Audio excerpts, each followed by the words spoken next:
A graça e a paz do Senhor Jesus Cristo. Já fui apresentado, né? Meu nome é Luciano, minha esposa Sandra está ali. Eu sou do Ministério Reconstruídos do Evangelho. É um nome um pouco grande, né? Mas esse foi o nome que o Senhor colocou no nosso coração. Nosso ministério já tem alguns anos, já tem 12 anos. E ele se chamava Igreja Apostólica Palavra Viva. Mas há mais ou menos uns 7 anos o Senhor nos dirigiu a mudar o nome do ministério, para reconstruir os muros do Evangelho, porque Deus viu, né, tanto no meu coração quanto no pastor Rafael Melo, que é líder junto comigo, a nossa indignação com esse Evangelho prostituído, né, esse Evangelho barateado que está sendo pregado, né, onde o homem é o centro e não Cristo, onde Cristo não é mais suficiente para o pecador. A igreja precisa se modelar ao mundo, a igreja precisa criar atrativos para que as pessoas venham para dentro dela, quando na verdade Cristo deveria de ser suficiente. E a gente tem essa indignação no nosso coração de ver tanta besteira sendo falada, o Evangelho fugir da sua essência. O Evangelho de Jesus Cristo, ele é simples, ele não é nada complicado, ele é simples, é puro, é uma coisa, é uma vida que você escolhe viver para Deus. E isso amando a Deus, amando ao seu próximo como a ti mesmo, como Jesus simplificou, né? Essas duas coisas resumem toda a lei. E essas coisas dependem de toda a lei. E dessa indignação o Senhor pegou isso, como o Senhor sempre faz, né? Canalizou para o bem, né? E ali nós começamos a fazer um trabalho evangelístico, mas o mais engraçado é que o nosso trabalho evangelístico ele é muito mais para dentro do que para fora, né? Porque a gente entende que a igreja está carente da palavra de Deus. A igreja, talvez você acredite que vocês aqui não pouco, que eu conheci do pastor Daniel, um homem sério, mas há muitas igrejas, irmãos, que as pessoas não sabem nem o que é o Evangelho. Há muitos, para vergonha nossa, há muitos pastores que não sabem o que é o Evangelho, não sabem o que é viver o Evangelho. O Evangelho tem sido trocado por palestras motivacionais, onde adoça o coração daqueles que ouvem, mas não confronta. O Evangelho verdadeiro, ele precisa confrontar a mim e a você. Amém. Porque é confrontando que Deus nos faz semelhantes a Cristo. Amém. Porque o propósito de Deus para mim e para você é nos tornarmos semelhantes a Cristo. Cristo é o padrão, Cristo é o modelo de Deus. E Deus vai trabalhar na minha e na sua vida para nos fazer iguais a Ele.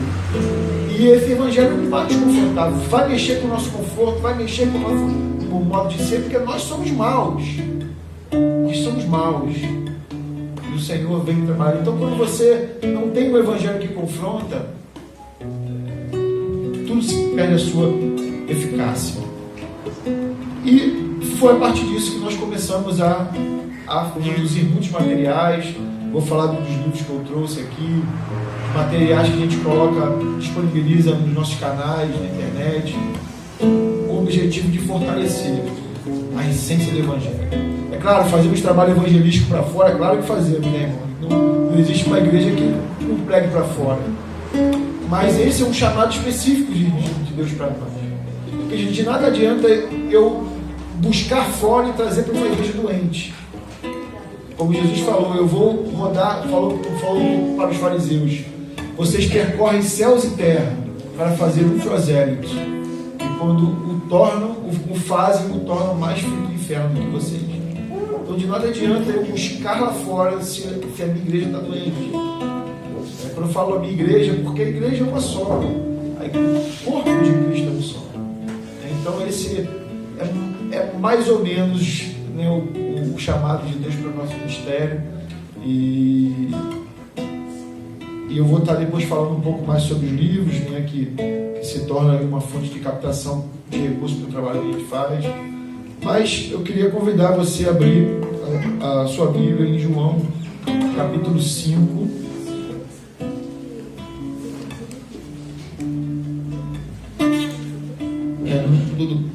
Nós vamos ler a partir do versículo 1.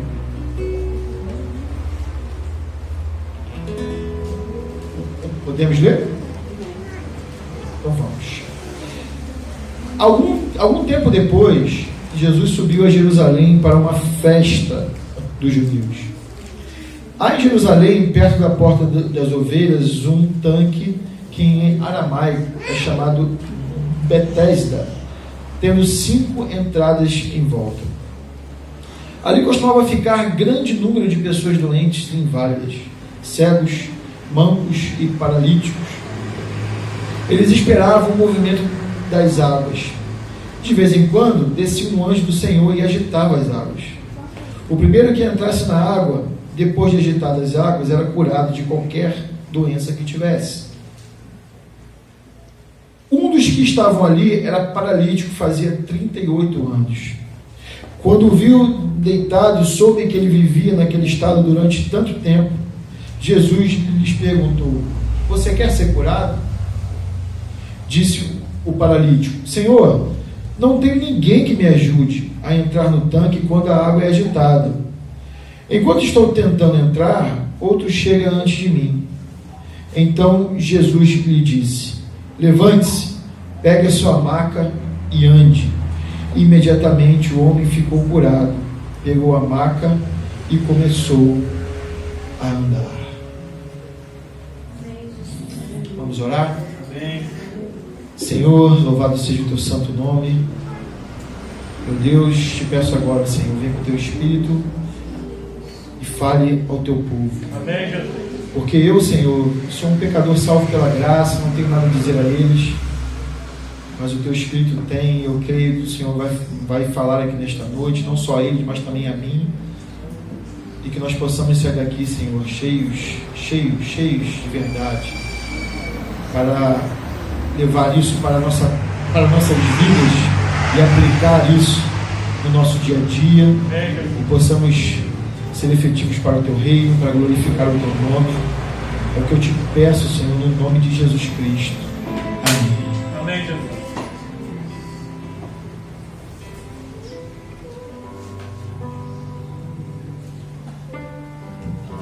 Amados, hoje a gente está, né, a gente tem essa campanha aí do batismo do Espírito Santo, né? A Bíblia fala, obviamente, né, todos nós, quando aceitamos a Cristo, o Espírito Santo vem morar em nós, né? O batismo do Espírito Santo, como bem fala lá no livro de Atos, ele é uma capacitação de Deus para o ID, né? Para você executar, assim como Jesus saiu do deserto no poder do Espírito, a capacitação do derramamento do Espírito, do batismo do Espírito Santo, ela tem essa conotação de nos preparar para irmos no poder do Espírito. É mais, se olhar lá em 1 Coríntios capítulo 12, que fala sobre os dons, o apóstolo Paulo discorre tremendamente. No capítulo 12, depois fala da aplicabilidade dele no capítulo 14, mas ele vai lá falar, porque quando você recebe o batismo do Espírito Santo, o Espírito Santo dentro de você automaticamente vai produzir frutos e Deus vai derramar dons na vida de cada um de nós, seja o dom de falar em línguas, seja o dom de curar, seja o dom de profetizar, e todos os dons que estão lá no capítulo 12, Mas uma coisa que eu sempre gosto de chamar a atenção para os dons é que lá, se não me engano, no versículo 7 diz que os dons são para o bem comum, né? Quando nós recebemos do Espírito Santo algo, não é para nós nos envanecermos, não é para nós, agora eu falo em línguas, agora eu tenho dom de para não. O Espírito Santo, o poder do Espírito Santo que é trazido sobre nossas vidas, é para você abençoar outros, né? É para você, é para o bem comum.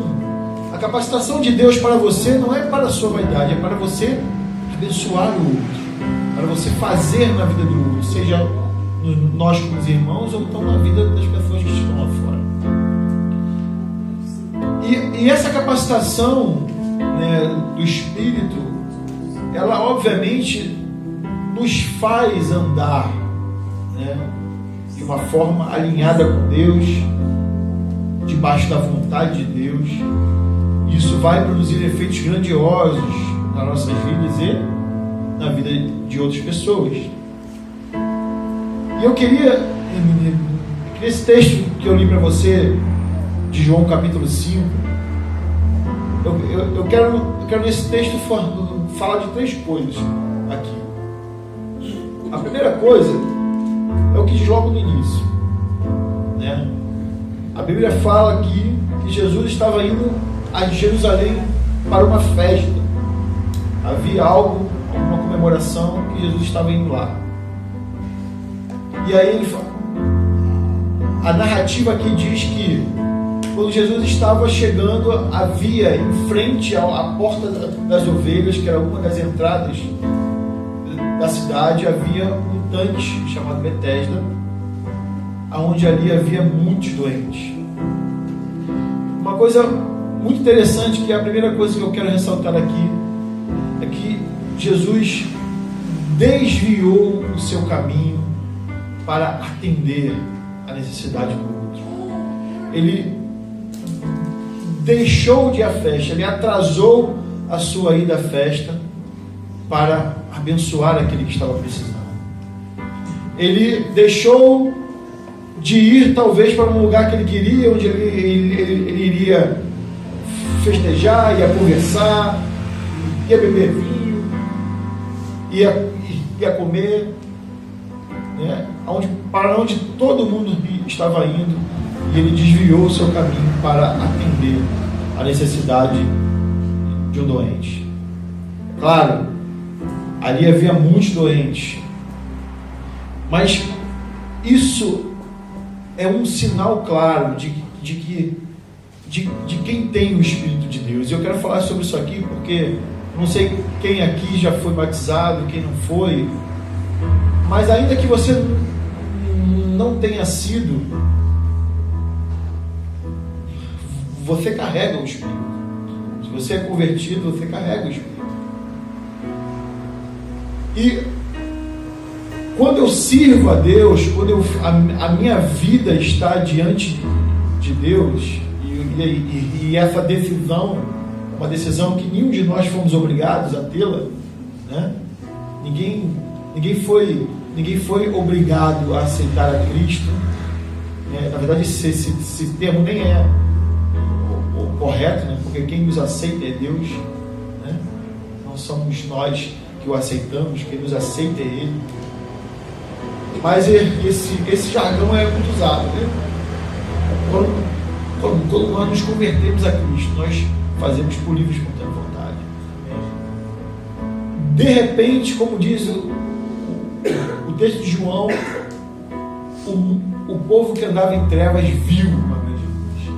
E você viu essa luz brilhou diante de você, e a graça te trouxe, graça repousou sobre você e você se converteu. E essa decisão de conversão, ela é uma decisão onde eu passo a não viver mais eu, mas Cristo vive em mim.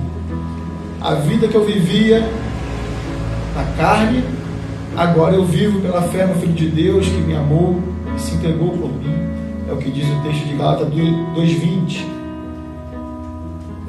Então, quando eu vivo para servir a Deus, eu vivo para servir ao meu irmão. Porque Jesus foi bem claro: quando eu faço para o meu irmão, era como se eu estivesse fazendo para ele mesmo.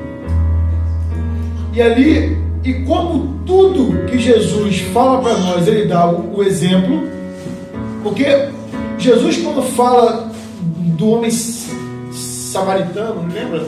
Se vocês conhecem essa passagem do homem que é assaltado na estrada, apanha e é largado lá no meio da estrada. E aí vem um fariseu, vê ele de longe, desvia, atravessa para o outro lado da rua. Daqui a pouco vem o levita, da mesma forma passa direto.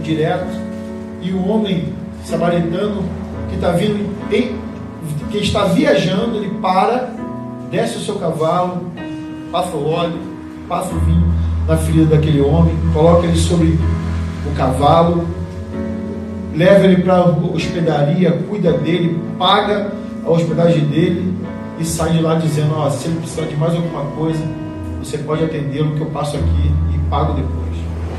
O homem desviou o seu caminho. Jesus estava contando essa história de que quem era o próximo daquele homem era justamente aquele homem que desviou o seu caminho, parou a sua viagem para atender o próximo. E como tudo que Jesus ele nos ensina, ele faz, ele dá o exemplo. Esse exemplo aqui é exatamente esse. Jesus está desviando o seu caminho, deixando de fazer algo que ele gosta, que ele tivesse vontade de ir para a festa, para atender a necessidade de um doente. E aí, a grande pergunta que fica é: será que nós estamos atentos para a necessidade do outro? Será que nós, que queremos levar o Espírito, queremos ser cheios do Espírito Santo? E aí é que a pergunta sempre que vem: para que você quer? Para que você quer ser cheio do Espírito Santo? Para que você quer o derramamento de poder? Para quê? Se não para servir, se não para ajudar, Porque senão não faz sentido. Não faz sentido você buscar o batismo do Espírito Santo se não for para servir. Não faz sentido, é vão, é inútil. É só você vai ser um vaso cheio que não alimenta ninguém, que não dá para ninguém. E ali Jesus está fazendo exatamente isso, se desviando do seu caminho, desviando daquilo que ele talvez quisesse fazer. E aí eu posso dizer que vida de pastor é muito assim, né? Você está preparado para ir, é difícil conseguir uma brecha para ir em algum lugar. Aí você está se arrumando para sair com a esposa, o telefone toca, e aí você tem que largar aquele seu lazer para lá atender uma ovelha que está precisando. Mas isso, irmãos, não é só atribuição de um pastor. Isso é atribuição de um servo de Deus. O servo de Deus, ele ama o próximo antes dele mesmo. Então, Jesus está nos dando esse exemplo. Ele está deixando de ir fazer alguma coisa que ele gosta para atender o outro. E nós temos que nos atentar para isso. Às vezes há pessoas à nossa volta, há pessoas que eu e você conhecemos, que precisam da nossa ajuda. E nós muitas vezes não somos capazes de parar no momento do nosso dia para atender a necessidade delas. Sabe? Carregar o Espírito, ser cheio do Espírito é para servir. Isso é a primeira coisa que eu queria falar com vocês aqui hoje. Esse é o primeiro ponto. O segundo ponto é que Jesus, quando entra naquele lugar, há muitos doentes ali, amém? Há muitos doentes, sabe o que falar? Havia muitos doentes, muitos. E a Bíblia fala que Jesus cura somente um homem. E olha que quando Jesus curava a todos, a Bíblia assim fala, né? Jesus curou a todos, curou a todos, curou a todos. Mas aqui a Bíblia relata que Jesus só curou aquele homem. Aí eu digo para você assim, a gente pode pensar, mas por quê? Será que ele não queria curar os outros? Aqui eu quero chamar a atenção para você sobre algo chamado obediência. Aquele que anda segundo o Espírito anda obediente a Deus. E a obediência a Deus, ela é irrestrita. Eu costumo dizer, eu dou sempre esse exemplo, que o diabo, quando não consegue fazer você desobedecer, ou seja, ele não consegue te puxar do cavalo, ele te empurra para você cair do outro lado. O que isso significa? Quando ele não consegue fazer desobedecer, que esse é o alvo sempre dele, porque o diabo não pode tocar nas nossas vidas se não fizer a gente desobedecer, porque a desobediência é pecado, o pecado gera legalidade, e aí ele toca. Porque aquele que está em Cristo, o maligno não lhe toca. É o que diz a Bíblia. Se você estiver em Cristo, em obediência, no centro da vontade de Deus, o maligno não pode tocar em você. Ele é um aproveitador de oportunidades. Ele te tenta para gerar a oportunidade de você desobedecer e ele ter legalidade de fazer alguma coisa. A não ser no caso de Jó, né, que ali havia um propósito de Deus, mas na regra é assim. Ele não pode tocar. Então, só que às vezes ele não consegue fazer você desobedecer, mas ele consegue fazer você ir além da obediência. E aí é um erro também. O que eu quero dizer com isso? Pela essência de Jesus, certamente ele queria curar todos ali. Jesus, pela sua essência, ele desejaria curar todos ali. Mas e Jesus foi muito claro em dizer: eu só faço o que eu vejo meu Pai fazer, e eu só digo o que eu ouço meu Pai dizer. Jesus era irrestrito na obediência a Deus. Jesus em momento nenhum fazia a sua vontade, mas a vontade do Pai, e ali havia a vontade do Pai de somente curar aquele homem. E Jesus, por mais que quisesse, ele se manteve na vontade de Deus. Às vezes, irmãos, a gente quer tomar a frente de Deus. Às vezes não, eu vou sair para evangelizar quando Deus quer que você fique orando. Ah, mas eu vou evangelizar, eu vou salvar almas. Não importa. Deus quer que você fique orando. Não importa se a alma vai ser salva. Não tem só você de pregador no mundo. Tem outros. Até porque fruto verde que cai da árvore não serve para nada. Fruto tem que cair maduro. Todo mundo tem o seu tempo. Todo mundo tem o seu tempo para Deus alcançar. Até porque nós não temos poder de convencimento. Quem convence do pecado, da justiça e do juízo é o Espírito Santo. A minha função e a sua é pregar, a tempo e fora de tempo. Mas você não tem poder. Eu, por muitos anos, sofri com isso, porque eu pregava, às vezes ficava 2 horas falando com uma pessoa, e no final de contas a pessoa falava 2 palavras que ela parecia que não tinha ouvido nada do que você falou. E aquilo, eu sofri com aquilo.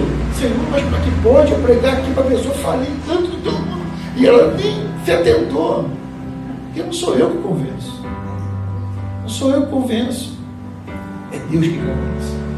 Então, às vezes a gente se coloca, muitas vezes, no ímpeto de fazer as coisas para Deus, quando na verdade nós precisamos ouvir a voz do Espírito que está dentro de nós e do qual nós fomos cheios.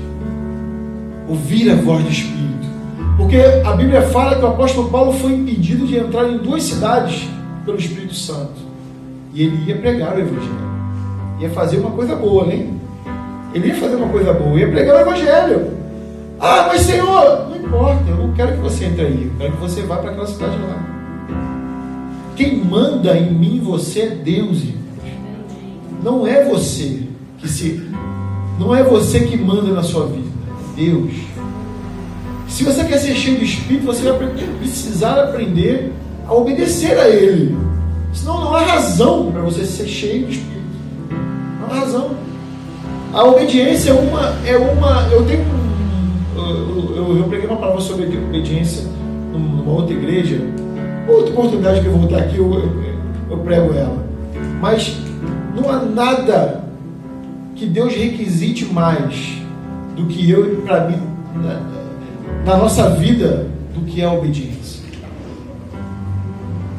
A Bíblia ela é muito clara em desobediência, é o tempo todo. Se você desobedecer, vai acontecer isso. Se você obedecer, vai acontecer isso. É o tempo inteiro. E a Bíblia relata várias pessoas que desobedeceram e os problemas que tiveram.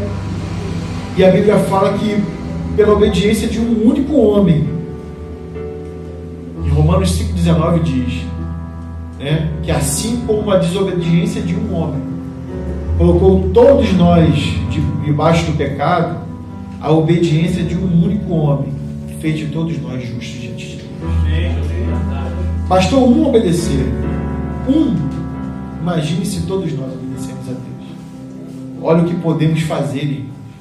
Então assim, a obediência é algo que Deus requer de nós, até porque chegará tempos que não está muito distante de acontecer, que a obediência vai salvar a tua vida. Porque talvez você não esteja percebendo, mas a perseguição contra a igreja já está acontecendo. Só que ainda está muito camuflada. Mas a tendência é que cada vez ela venha à tona. Então, ou seja, quem sabe amanhã nós não podemos estarmos reunidos num lugar assim. E aí, aonde você vai precisar saber exatamente ouvir a voz do Espírito, ó, vai para cá, sai daqui, levanta e vai para lá. A Bíblia fala que se José não tivesse atentado para a voz do Espírito,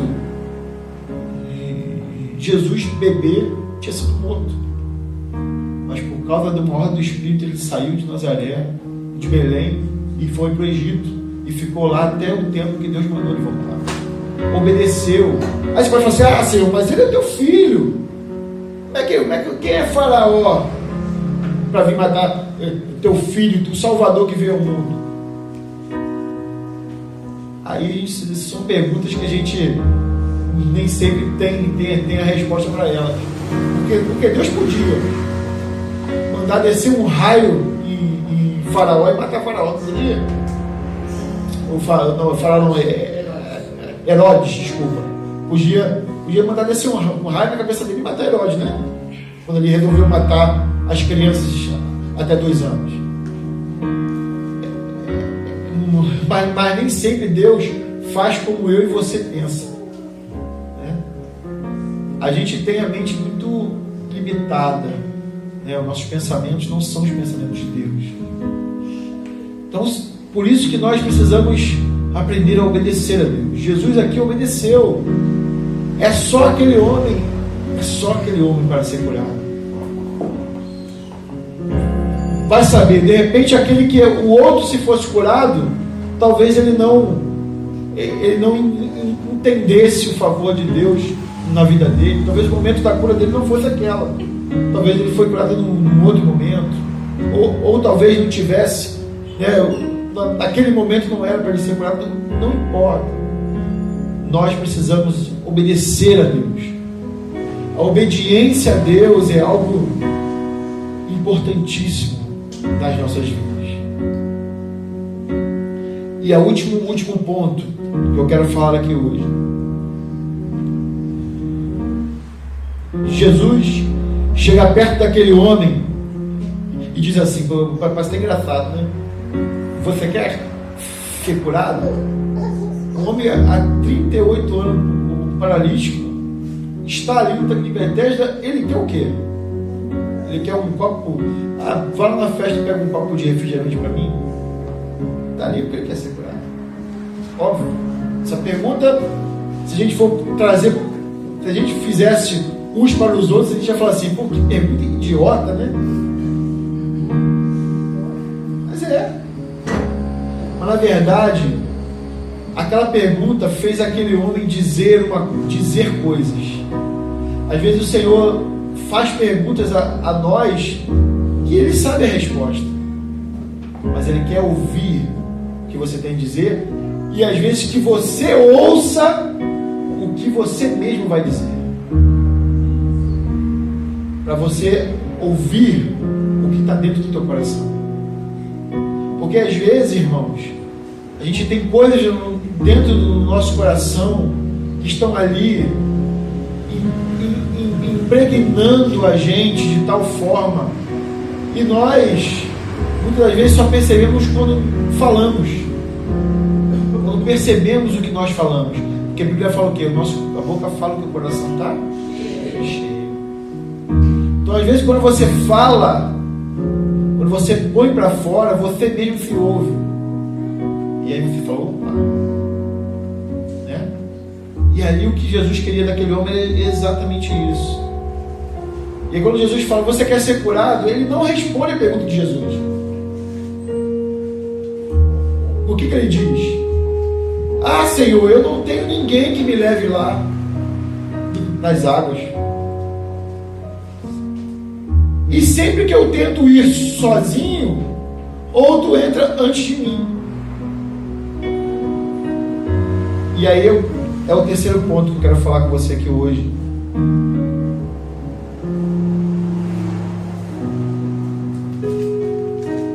Se você, à medida que você é cheio do Espírito Santo, irmãos, você não pode depender nem de você e nem do outro.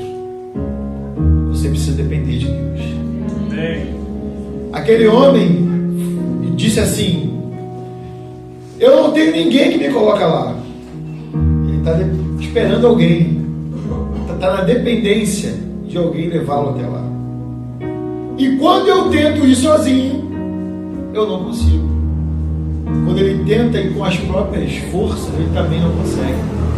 E nenhum de nós vai conseguir ser efetivo no Evangelho, ser efetivo servindo a Deus e ao reino de Deus, andando com as próprias pernas. Eu não vou conseguir, você não vai conseguir. Porque Jesus foi muito claro: sem mim, nada podeis fazer. Nada. E quando eu dependo do meu irmão, é a mesma coisa, é claro. Veja bem, eu não estou dizendo que você não possa esperar do seu irmão, é uma coisa. Esperar do seu irmão é uma coisa.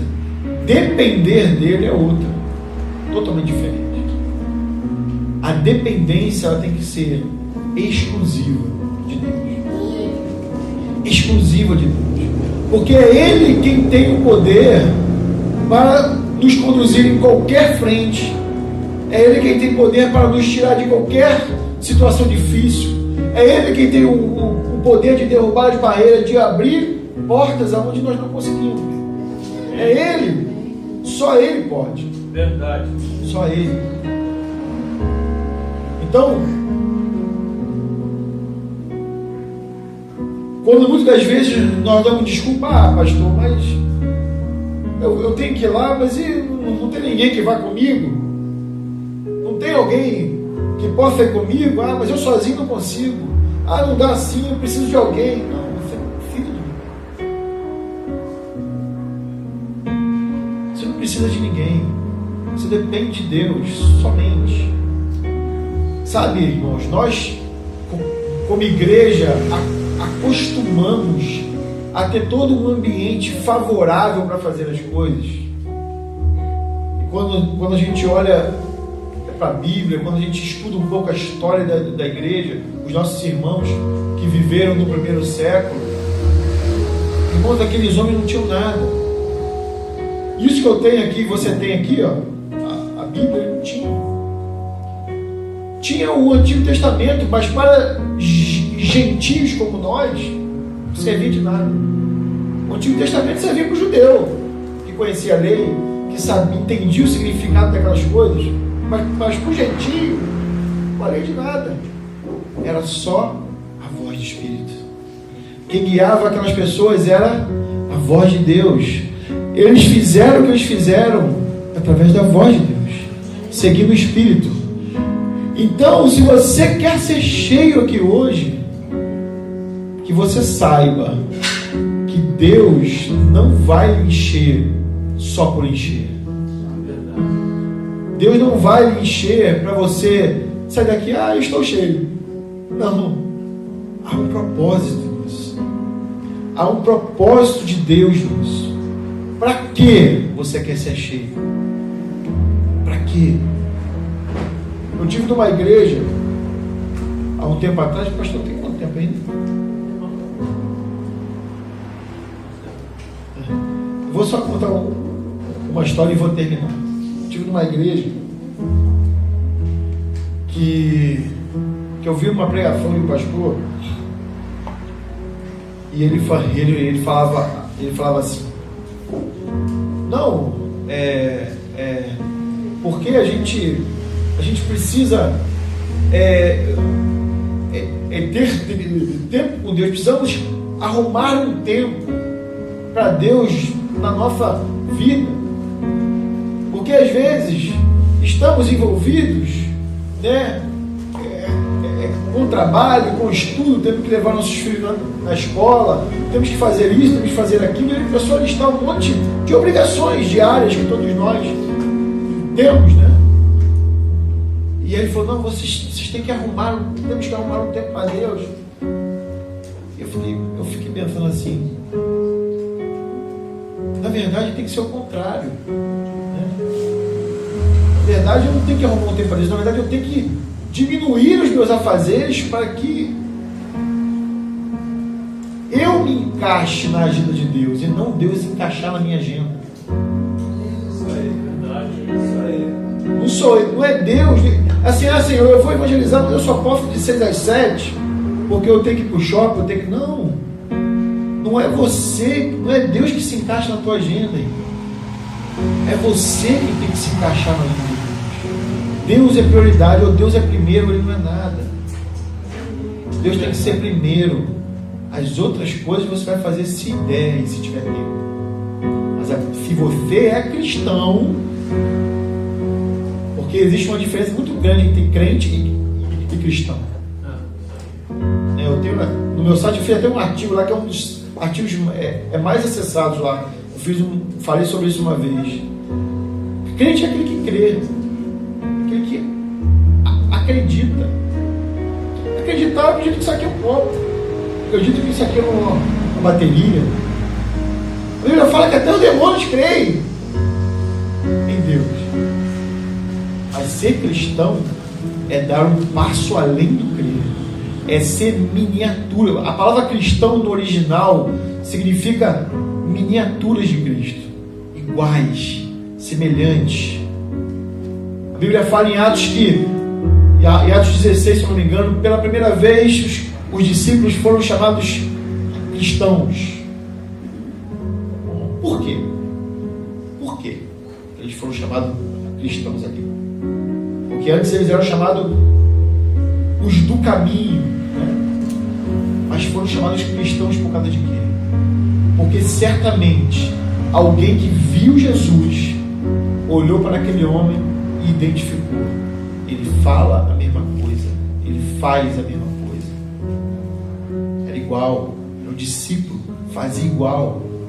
Então, ser cristão, se nós somos cristãos, o reino de Deus é prioridade na sua vida. É prioridade. Cristo é prioridade. Então, precisamos encaixar a nossa agenda na agenda de Deus. Porque senão não faz sentido, né? Para que eu quero orar? Para que eu quero jejuar? Para que eu quero buscar? Para quê? Para quê? Se eu não gero frutos para a glória de Deus, se eu não aplico isso na minha vida, para que eu quero ser cheio de Espírito Santo? Para quê? Para quê, irmãos? Pergunta para o seu irmão: para quê você quer ser cheio do Espírito Santo? Eu sei que vocês estão muito calados. Para quê? Não faz sentido. Está perdendo o seu tempo aqui. Está perdendo o seu tempo. Então, que você seja alguém que saia daqui cheio de Deus, para fazer a diferença lá fora. Amém. Porque nós não fomos chamados para ser crente aqui não, irmãos. Cristãos aqui não. Nós somos chamados para ser cristão lá fora. É lá que nós temos que ser cristãos. É lá que eu tenho que ser cheio do Espírito Santo. É lá fora. Porque a oferta de Satanás a Jesus está de pé para mim e para você. Te darei o mundo se prostrado me adorares. Essa oferta é colocada diante de nós todos os dias. E você precisa dizer na cara dele: só ao meu Deus, só a Ele será adorado. Só Ele é digno de ser adorado. Vai de Satanás. Está escrito: ao teu Deus adorarás e só a Ele servirás. Amém. Que o Senhor possa, essa palavra possa falar no seu coração. Que o Espírito Santo, que você possa buscar o Espírito Santo hoje, amanhã, e depois de amanhã, e todos os dias da sua vida, ser cheio dele para impactar esse mundo. Amém. Para fazer a diferença, irmãos. O mundo anseia por cristãos verdadeiros. O mundo anseia. Então, que você possa ser cheio hoje para efetivamente fazer algo para o reino de Deus. Amém. Amém, queridos? Amém. Que Deus nos abençoe. Queria convidar você a ficar de pé.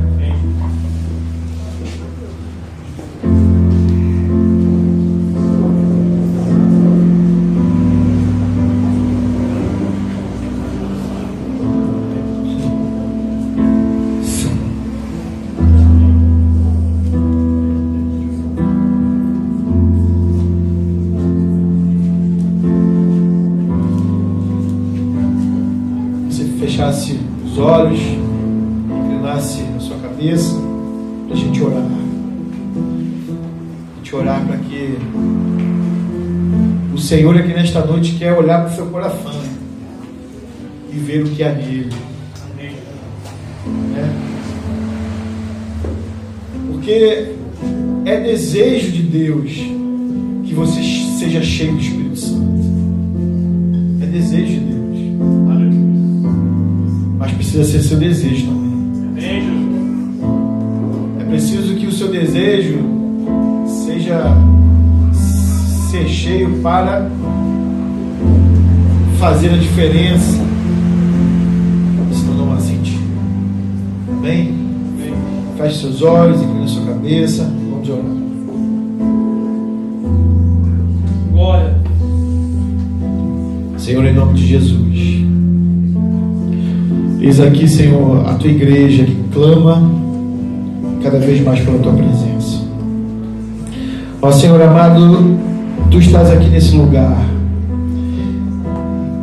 Não porque sentimos um arrepio, ou porque ficamos movidos com os louvores, mas porque a tua palavra nos garante que onde 2 ou mais estão reunidos em teu nome, tu estás no meio deles. Então eu tenho essa plena certeza que tu estás aqui, Senhor, e sei que tu passeia com teu Espírito pelo meio de nós. E que para ti não há dificuldade alguma encher vasos aqui nesta noite. Mas esses vasos precisam estar vazios. Vazios de si mesmos, vazios de pecado, vazios do mundo, vazios de tantas coisas que impedem de que o Senhor venha nos encher. Ah, Senhor, que o Senhor possa encher cada um de nós aqui mais e mais. Eu já falo em línguas, esse é um sinal, né, uma evidência do batismo do Espírito Santo, mas se eu não te buscar todos os dias, isso se perderá. Por isso, Senhor, que não seja só hoje, mas que seja todos os dias das vidas, Senhor. Que o desejo por ser cheio não cesse no coração, Senhor. Que não seja um momento de emoção, de momento único, mas que seja a razão da vida deles, ó Pai. Ser cheio do teu Espírito, Porque, Senhor, você é cheio do teu Espírito, nos fará andar em lugares altos, onde nós não olharemos para as dificuldades, aonde, Senhor, nada nos impedirá, nada será barreira, nada será alto tão grande que nós não possamos transpassar. Oh Deus amado, dá o espírito de ousadia ao teu povo, que sejam cheios, Senhor, da tua graça, sejam cheios do teu amor, do amor a ti, amor àqueles que perecem todos os dias, que sejam cheios, Senhor, de misericórdia, que sejam cheios, Senhor, do perdão. Oh Senhor amado, que sejam cheios de todas as qualidades que vêm do teu Espírito, cheio de paz, de longanimidade, de bondade, de mansidão, domínio próprio, Senhor. Porque de nada adianta ser cheio se não manifestar os frutos do teu Espírito. Por isso, Senhor, eu te peço, sonda os corações nesta noite e seja feito conforme a tua vontade, Deus. Senhor, se forem batizados aqui hoje, que seja para a tua glória. Mas se não estiverem preparados, Senhor, que não desanimem, Senhor, de te buscar. Porque o te buscar, Senhor, precisa ser feito todos os dias. Não podemos nos cansar, ó Deus, de ti. Não podemos nos cansar, Senhor, de viver aquilo que tens preparado para nós. Por isso, Senhor, que o Senhor venha aqui nesta hora no nome de Jesus e faça, Senhor, sobre o teu povo, que o teu vento sopre agora neste lugar. Senhor, como diz que está aqui no lugar, eles estavam reunidos e um som que veio naquele lugar como língua de fogo repartido e repousaram sobre a nossa deles, Pai. Que eles possam agora, Senhor, receber o teu Espírito.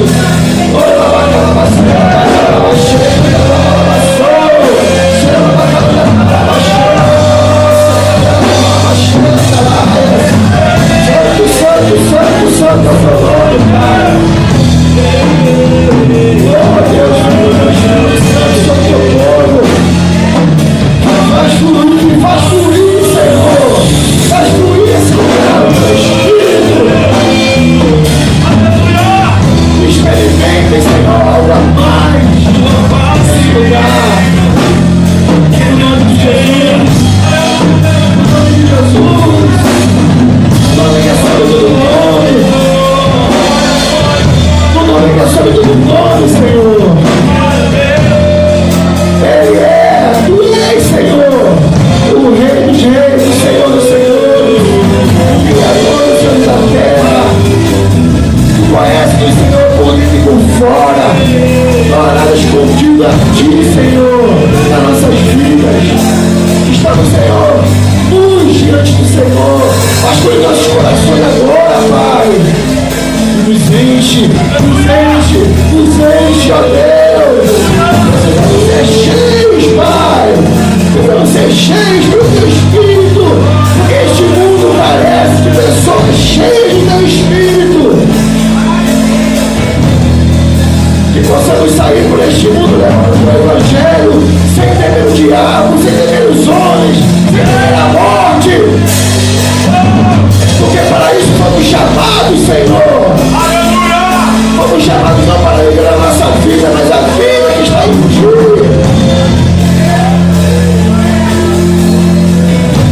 Oh Deus amado,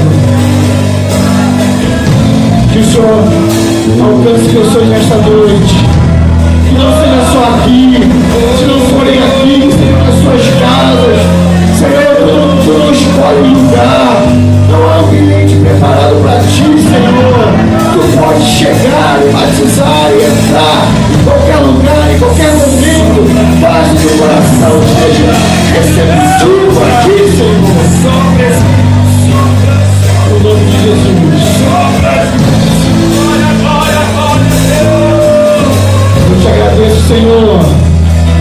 depois do que o Senhor já fez ali nesta noite, pelo que o Senhor vai fazer na vida dos meus irmãos. Meu Deus, muito mais do que ser cheio do Espírito, que o Senhor transforme as mentes e os corações, para que esse enchimento não seja vazio, para que esse enchimento não deixe de produzir frutos. Que essa palavra, Senhor, pregada aqui nesta noite, possa repousar em nossos corações, que possamos sair daqui meditando nela, Senhor, e que possamos efetivamente fazer, cumprir todo o teu propósito na nossa vida. Obrigado, meu Deus, pela oportunidade que o Senhor me dá de falar a tua palavra nesta noite. Eu, Senhor, apenas um vaso de barro, para que a excelência do poder seja totalmente teu, Senhor. Toda a glória é tua, Senhor, toda a glória é tua. Nada para mim, tudo para ti, Senhor. Tudo para ti, é o teu nome que queremos exaltar aqui nesta noite. É o teu nome que queremos engrandecer aqui nesta noite. Senhor, nossos olhos estão em ti, não no homem. Ó Deus, seja exaltado aqui neste lugar, porque a tua palavra, Senhor, é vida para nós. Eu te exalto, Senhor. Eu te glorifico, Senhor. Eu te exalto nesta noite, no nome de Jesus Cristo. No nome de Jesus Cristo. Amém. Glória a Deus.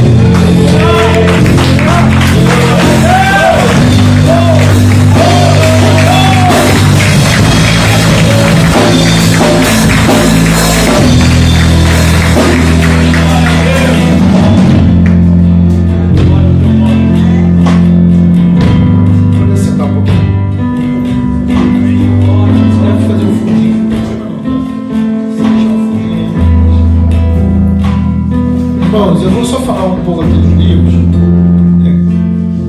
Caso você se interesse, depois eu vou passar o microfone para o pastor Daniel.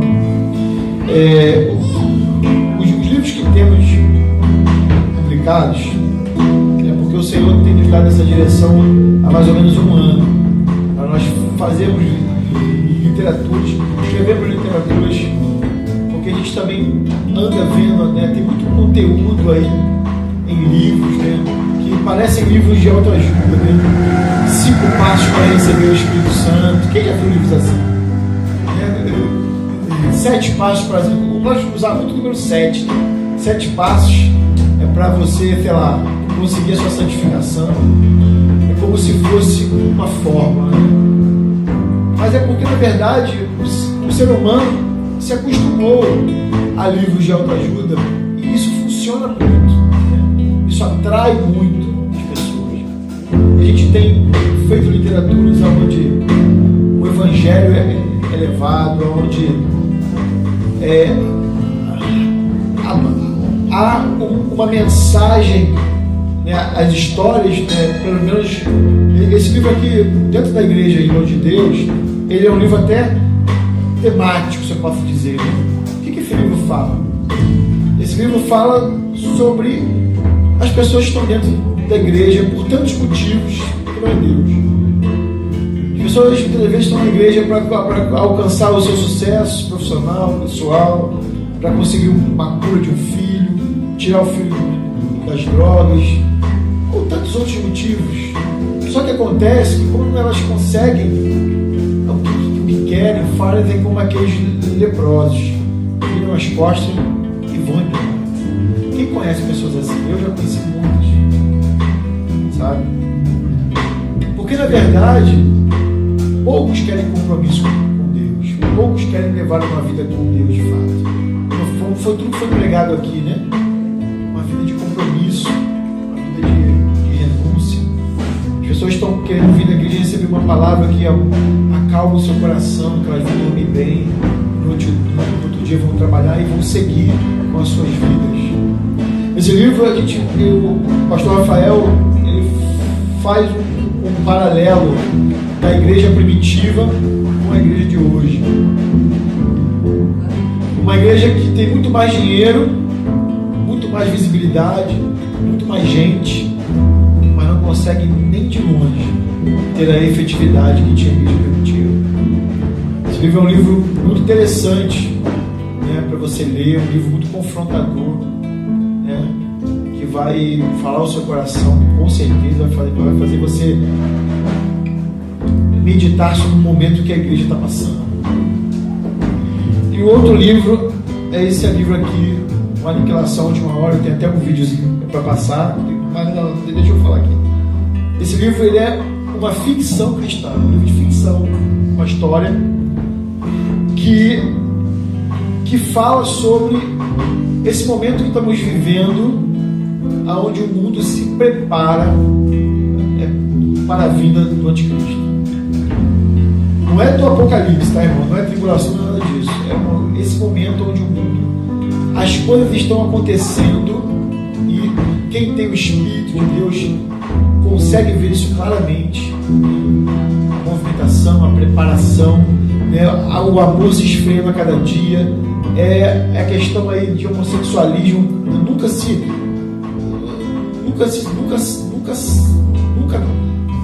Você vê, cada dia é um artista novo que se denomina gay. Porque o Satanás está usando a mídia mesmo para incutir isso na sua cabeça, para fazer com que o mundo esteja da forma que o anticristo quer. Porque Jesus falou: eu vim no meu nome, vocês não me receberam, mas outro virá em seu próprio nome e vocês o receberão. O mundo vai receber bem o anticristo. Por isso que está criando todo esse caos, né? Nós estamos vivendo quase uma Sodoma e Gomorra hoje em dia. É preciso criar o caos para vir o resolvedor do caos. Porque o anticristo vai ser aquele que vai resolver o caos, que vai trazer a suposta paz. E o mundo está se movimentando, né? Acordos de paz inusitados no mundo. Há guerras e rumores de guerra. Um monte de coisas que Mateus 24 fala lá está acontecendo. E o principal sinal, porque guerra já houve em outros tempos, né? Mas o principal sinal é o amor que se esfria a cada dia. Quem viu ontem ou anteontem, o marido que matou a esposa? Sabe, antigamente se ouvia que o namorado, né? O cara que a pessoa estava saindo, matou a namorada. Quando você vai pro âmbito de marido, caramba, o cara casou, né? O cara devia de ter amor, né? E aí, de repente, o cara espanca a mulher e mata a mulher, joga a mulher e mata a. Sabe? É pai matando mãe, é filho matando pai, pai matando filho. Nós estamos aí vivendo. Está aí para todo mundo ver. Esse livro, ele tem a história central dele, vai levar você a refletir sobre isso. A gente levanta algumas questões aqui nesse livro de coisas que aconteceram no nosso país alguns tempos atrás, que vai deixar você com a pulga atrás da orelha, né? Vai fazer você refletir: caramba, não tinha me tentado a isso. Não tinha tentado. Vou dar um exemplo. Quem lembra da febre amarela? Ano passado, aquele surto que teve ano passado aqui no Rio, em São Paulo, que foram os focos maiores. Agora é outra doença, cada hora tem uma doença nova. Está aí, surto, né? Doenças que eram erradicadas há muito tempo estão voltando. E aí, vou fazer uma pergunta para você refletir. Como é que um governo que não tem recurso para botar remédio nos hospitais, de repente levanta um programa nacional para vacinar você de febre amarela na tua casa? É no mínimo estranho, né? Você não tem dinheiro para botar, você não tem dinheiro para fazer o que tem que fazer, aí vai levar o cara na tua casa para te vacinar. Você fala assim: pô, não estou falando que tinha alguma coisa na vacina não, tá? Aí quem tomou aqui, que tá endemoniado não, tá? Mas assim, será que você está tomando só a vacina de febre amarela? Ou tem mais coisa ali? Então assim, são coisas que a gente tem que estar atento, porque os dias são finais. Jesus falou: esses dias serão como os dias de Noé. As pessoas estariam comprando, vendendo, se dando em casamentos. Viria o fim e pegaria muita gente desprevenida. Irmãos, eu digo para você aqui, há muitos irmãos nossos que vão botar a marca da besta. Sabe por causa de quê? Porque não vão querer perder o conforto que tem, não vão querer abrir mão da vida que tem. E digo até que muitos pastores que andam de aviões para lá e para cá, que usam ternos caros, tu acha que vai ser fácil para eles viverem escondidos em cavernas, em lugares ermos, sem poder comprar e vender? Imagina você ter que largar a sua casa com tudo que você conquistou com o suor de trabalho. Isso pode ser que chegue esses tempos para nós. Estou falando porque aqui no nosso país é um país onde você tem liberdade de culto, mas tem países no mundo aí que isso já acontece. E aí eu pergunto, quando Satanás vier e falar sobre a marca da besta, muitos vão colocar, porque vão aceitar, porque não estão alicerçados na rocha. Sabe, irmãos, a gente não tem que, nós não temos que levantar tijolos, não. Nós temos que gerar Cristo no coração de você, porque é isso que vai te sustentar no momento da adversidade. Não é uma igreja bonita, não é uma igreja com ar-condicionado, não é uma igreja com banco confortável, não é nada disso, um louvor maravilhoso, não é. O que vai sustentar você na adversidade é o quanto Cristo está gerado no teu coração, o quanto Ele está aí dentro. Acabei saindo um pouco aqui, mas enfim, esse livro é um livro muito interessante, é o primeiro de 3, é uma trilogia. Esse livro está muito legal, as pessoas têm comprado, têm gostado muito, todo mundo está atrás da gente para o segundo, né? E eu creio que vai ser bênção na sua vida, né? A gente produz livros que precisamos captar recursos, obviamente, para o nosso trabalho, mas também queremos que seja bênção na vida de vocês, que edifiquem a vida de vocês. Então, se vocês puderem estar adquirindo, vai ser interessante. Esse livro custa R$ 26,90 no cartão, R$ 24,90 no dinheiro. Esse R$ 32,90 no cartão, R$ 29,90 no dinheiro. Se você levar os dois, R$ 55 no cartão e R$ 50 no dinheiro. Tá? E hoje eu tenho só, se for pagar no cartão, eu tenho só crédito, tá? Porque eu esqueci a máquina. Eu só tenho um aplicativo do PagSeguro no celular. E se você puder e quiser, obviamente, ninguém é obrigado a comprar, se você puder estar comprando, vai ajudar a gente, vai abençoar a sua vida também. Amém, gente? Desculpa, eu falo pra caramba, mas agora eu vou passar o